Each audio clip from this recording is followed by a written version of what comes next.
Noticed my girlfriend was hiding calls and acting shady after a trip, and when I finally checked her messages I found out she had been living a whole secret relationship with a married man the entire time.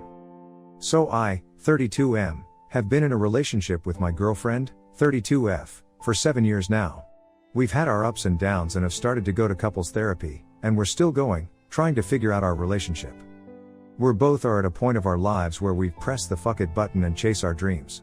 With that, there's been talk of her moving to London. It's something that came up a few years ago, and we've both thought maybe we try a long distance relationship to see how we go, when that times does come.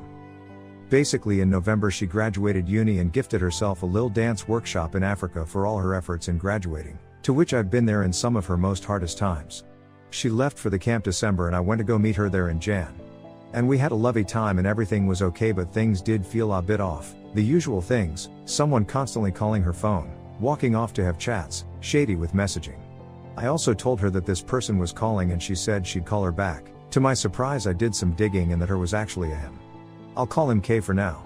She's been pretty open with her travels and about how some men did try and hit on her, so with that transparency I didn't think much of it. Fast forward to March and she ended up flying back out there as she got some grant funding for work. My alarm bells weren't ringing, but I had a feeling something might be happening. While she was there we tried to keep in contact, so my guard was lowered for that.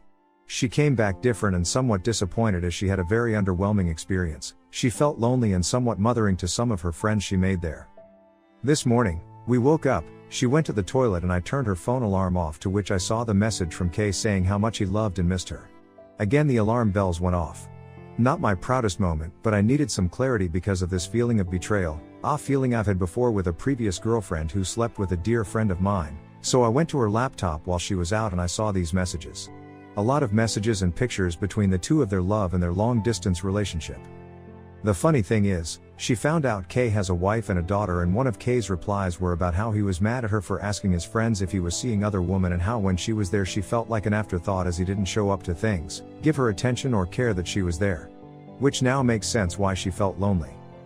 Both times she came back with thrush, which was a bit of a red flag, as well as straight away told me to put on a condom as she was getting surgery for a coil, which was another flag, as I guess she didn't want to give me an STI, I suppose. I now have screenshots of the messages, so I'm fairly certain about what I saw. I feel hurt, confused, and unsure how best to approach this conversation with her. Part of me wants to understand what happened before jumping to conclusions, but I'm also struggling with a sense of betrayal. How would you suggest navigating the situation?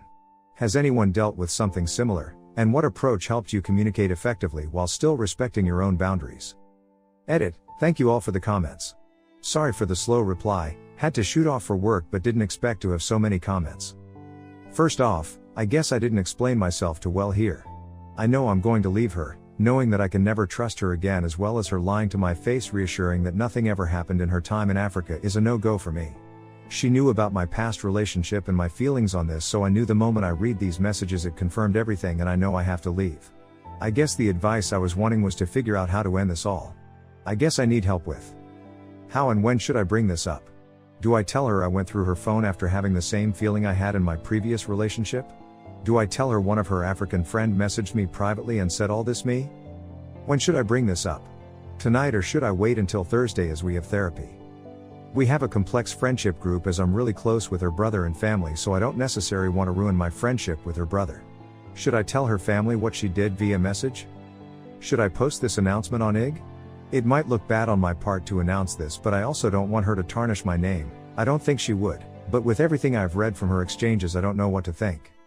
Side note, she lives in my house, so yes, she will be kicked out as soon as we have this difficult conversation. I just want to make sure everything goes clean. I'm trying to be patient and take the necessary steps like the Count of Monte Cristo. Comments where Op has replied. Comment 1. I would probably confront her with her cheating and ask what you did to cause her infidelity and seek to understand why she's emotionally bankrupt with you. Oop, like why has this happened twice in my life now? I might as well become a monk. Comment 2. And what approach helped you communicate effectively while still respecting your own boundaries? What are you talking about? She's had a whole sideman she's been fucking. Kick her out. Comment 3. I think you need to describe how this looks in more detail for Op. A married side man that she travels to Africa to from what seems to be somewhere in Western Europe just to go fuck. BTW op the two words you used, respect and boundaries, you don't have either. Anyone who has a modicum of self-respect and healthy boundaries would leave. There really is no need to even elaborate why. I'm sorry, but this isn't working for me. Good luck with the guy in Africa. Edit. If this trip was to South Africa, 20% of people age 15 to 49 are HIV plus there. So get tested. Update. First off, I just want to say thank you for all those who read and commented on my situation above. Some posts were more helpful than others, but I appreciate the responses regardless, so thank you.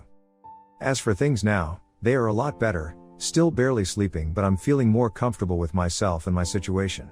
I confronted her, she began to lie about knowing the guy, to we're acquaintances, to I've met him only a few times, to we're just friends, to we kissed, to I was unsure about us, I thought he might be BF material, to finally, yes I did fuck him. Took her a while to finally confess, but she finally did, not sure if it's the entire truth, but at least there's admission. I've kicked her out of the house and she's staying with a friend. I've asked her to get her stuff out in the next 2 weeks, which she's slowly doing. I've messaged all the people that need to know, and holy hell, I'm feeling loved by everyone. Her family have reached out to me and I to them, asking them to make sure to check in on her and take care of her, as I can no longer do it for the sake of my own health and protection. Her family have said they were sorry, so it seems like she's being truthful there, but I'm interested to hear what she says to her friends.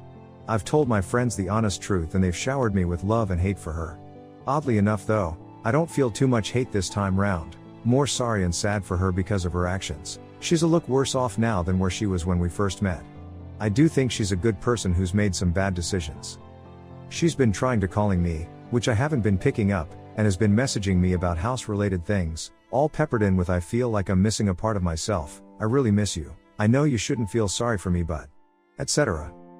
Thursday were our couples counseling days and she messaged me asking if was going, messaging, I would be best for both of us to go but completely understand if you don't want to go. I'm thinking of skipping it as I feel like it's too early to go see here, but would love to hear your thoughts. She was my best friend for those 7, almost 8 years, so it's difficult to see her struggle and see this side of sadness, guilt and regret from. I do hope she gets better, but for the most part I need to look after myself, stay busy with my creativity and work, and keep in contact with my friends and family. Thanks again to all of you who commented or read this, and if you have any advice on how to handle these next steps, please let me know. Thanks again, smile. Comments where Op has replied. Comment 1. If she is asking you about attending a couples counseling session, she believes that there's a chance you will reconcile. You should make abundantly clear that you have no interest. Oop, yeah, I thought I had made that boundary when I confronted her / spoke about her actions. I did tell her that the trust is broken and there's no coming back from this. Not entirely sure what her motive for me is going, tbh. Maybe she wants to explain herself and feel less guilty for her actions? I don't know why exactly she wants me to go. Comment 2. She wants you to go so she can try to change your mind. The more contact you have with her, the harder you are making it for yourself to move on with your life. Comment 3. Instead of going to couples counseling for a relationship that is over, go to individual therapy for yourself. It's a much better investment. What she's doing is manipulative and self-serving. Don't fall for it. I know you said it is hard to see her struggle after being friends for so many years, but she was not your friend. A friend would not treat you the way she has. Let her deal with her own consequences and spend that time healing yourself. Go no contact with her if she keeps trying to weasel her way into your head with the messages and guilt trips. Protect your own peace. Oop, not gonna lie, she tried to call me the night after the breakup. I saw her number and just froze until it stopped ringing. I asked my housemate about this and he said, dude, it's your time, she's not your priority, you are. Made me a bit more happy to have control of my own life and not have to think of another person. Next story. My son moved out right after graduating college last year. Since then, he's been very preoccupied with his own life. My wife and I couldn't be prouder of him, but we do wish he made a little more effort to keep in touch, especially since he only lives 30 minutes away. Months would go by without hearing from him, and we were always the ones to reach out first. We never complained about it to him, until my wife's birthday. Her birthday was 2 days ago, and we didn't get a call or a surprise visit. She was a little upset but chose not to confront him. I decided to call him about it, not out of anger, just as a reminder. I said, hey buddy, you missed your mom's birthday. He immediately apologized and asked me to wish her a happy birthday on his behalf. I told him it would be nice if he could visit us soon because we miss him. Apparently, that set him off. He told me that he has his own life to live and that we have ours. I told him I understood, but we're still his parents and want to stay close. That's when he bluntly said he doesn't want a close relationship with us and that he's frustrated we won't leave him alone. I asked him why, and out of nowhere, he brought up something from when he was 10 years old. He said he overheard my wife and me saying that we love each other more than we love him. I was completely confused because I don't recall ever saying anything like that. When I asked for more context, he said we had been talking about our own parents' marriages, and at some point, I said something along the lines of, even though I love him a lot, I love his mother the most. My wife apparently agreed with me, and that conversation has tainted his view of our relationship ever since. I told him there was nothing wrong with what I said and that he was acting like a self-centered brat who thinks the world revolves around him. He told me to go to hell. When I told my wife about what happened, she said I was wrong for calling him that, even though I believe it was true. Update. This morning, I had a deeply informative and somewhat emotional conversation with my son. I apologized to him about what I called him and let him speak first, allowing him to get things off his chest. He started by apologizing for forgetting my wife's birthday. He explained that he had been preoccupied with issues in his relationship over the past year, which is one of the reasons he had been distant from us. I asked him why he hadn't come to us for support. He said he didn't want to burden us with his problems. I also asked if he resented us in any way.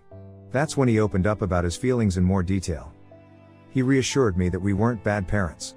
He admitted that we never neglected him, that we loved him, and that we were attentive. He also acknowledged that, in the end, it was okay that we prioritized each other over him. I told him I was happy that he could understand our perspective.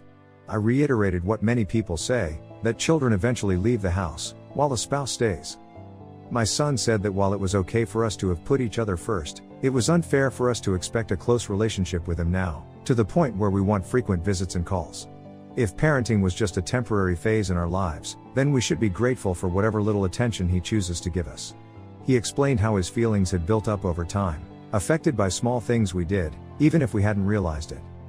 He brought up things he had noticed growing up, particularly after overhearing our conversations.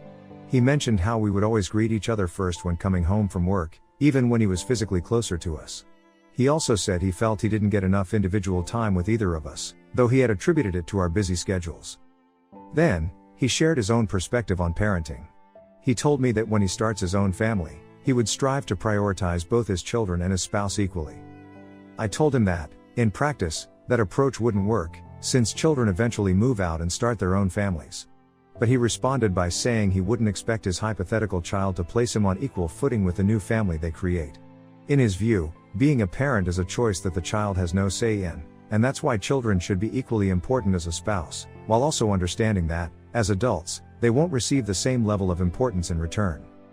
I asked him what he wants going forward. He said he needs time to process and think about our relationship. I told my wife about our conversation, and let's just say she has been really upset throughout the entire day. She's been fighting the urge to call my son.